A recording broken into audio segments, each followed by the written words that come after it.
11/2/2026 முதல் NHM ஊழியர்கள் தங்களின் கொத்தடிமை நிலை, நிரந்தர பணி, பணி பாதுகாப்பு உள்ளிட்ட பல்வேறு கோரிக்கைகளை முன்வைத்து போராட்டத்தில் இறங்கினர்.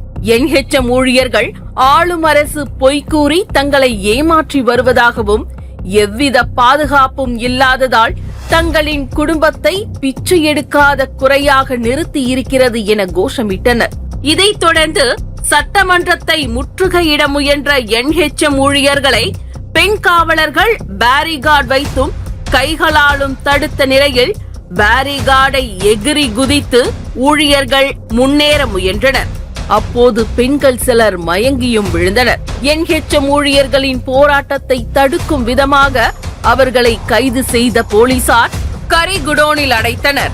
NHM ஊழியர்களுக்கு ஆதரவாக காங்கிரஸ் முன்னாள் முதல்வர் V. நாராயணசாமி, சட்டமன்ற உறுப்பினர் M. வைத்தியநாதன் மற்றும் முன்னாள் அரசு கொறடா RKR அனந்தராமன் உள்ளிட்ட காங்கிரஸ் கட்சியினர் தொடர்ந்து அவர்களுக்கு ஆதரவாக குரல் கொடுத்து வருகின்றனர். புதுவை மக்களின் ஒரே நம்பிக்கை காங்கிரஸ்.